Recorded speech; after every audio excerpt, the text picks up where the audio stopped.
চলো দেখে নেব এই মুহূর্তে তার কারেন্ট ফিলিংস তোমার জন্য কী রয়েছে, সে তোমাকে কি বলতে চায়, কি তার এনার্জি রয়েছে যেটা সে তোমাকে বলতে পারছে না।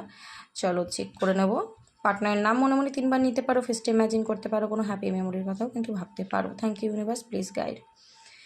তো এখানে যেটা দেখতে পাচ্ছি যে তোমার পার্টনার কিন্তু তোমার সাথে কোনো ছলচাতুরি করেছে, কোনো চিটিং করেছে, তোমাকে রীতিমতো ডাবল ফেস দেখিয়েছে, তোমাকে ঠকিয়েছে। সো এখানে আমার যেটা দেখে মনে হচ্ছে যে হতে পারে তুমি তার ছলচাতুরি কিন্তু ধরে ফেলেছো।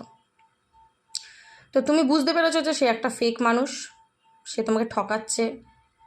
তো তুমি তাকে প্রচণ্ড ভালোবাসতে, কিন্তু তার এই ব্যবহার বা তার এই যে ছলচাতুরি দেখে কিন্তু তার থেকে তুমি দূরত্ব ক্রিয়েট করেছো, সেটা সে বুঝতে পেরেছে যে তুমি তার আসল রূপ বুঝতে পেরে গেছো। কিন্তু এখানে দেখতে পাচ্ছি তোমার পার্টনার যে রয়েছে সে কিন্তু তোমাকে ছাড়তে চায় না, যেটা সত্যি কথা, সে তোমায় ছাড়তে চায় না। কারণ তুমি তার জীবনে যখন ছিলে বা থাকো, তার জীবনটা কিন্তু মানে আলাদা রকমই থাকে, আলাদাই খুশ মেজাজে তার দিন কাটে। তো সে তোমার কাছে আবার রিটার্ন আসতে চায়, মানে তোমার থেকে দূরে সে থাকতে পারছে না। যদি সে দূরে চলে গেছে তো সে এই দূরত্বটা মেনে নিতে পারছে না, সম্পর্কটা এইভাবে নষ্ট হয়ে যাচ্ছে সেটা মেনে নিতে পারছে না, কারণ তোমার জন্য একটা আলাদা রকমের ফিলিংস ভাইব কিন্তু তার কাজ করছে।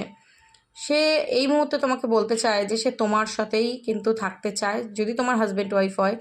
রেসপন্সিবিলিটি নিতে চায় তোমার, যদি সে নিচ্ছিল না, তার উপরে অনেক দায়বদ্ধতা রয়েছে, অনেক কি বলবো প্রবলেমের মধ্যে সে রয়েছে, যেই কারণে সে তোমাকে অ্যাকসেপ্ট করতে চেয়েও করতে পারছে না এই মুহূর্তে। কিন্তু সে তোমাকে ছাড়তেও চায় না, হারাতেও চায় না। তার কারেন্ট মেসেজ যদি বলো এটা, ও তোমার সাথেই থাকতে চায়, জুড়ে থাকতে চায়, এবং তোমার সাথে যদি আজকে সেপারেশন হয়ে গেছে প্রচণ্ডভাবে পেনের মধ্যে রয়েছে। যদি তুমি ওকে ইগনোর করছো, অ্যাটিটিউড দেখাচ্ছ, সেটাও কিন্তু সে ঝেলতে পারছে না। ওকে, তো এটা হচ্ছে তার কারেন্ট এনার্জি। অবশ্যই এনার্জিটাকে ক্লেম করে নিও, অ্যান্ড ইউনিভার্সকে একদম গ্র্যাটিটিউড দিতে বলো না। চলো, thank you so much, God bless you.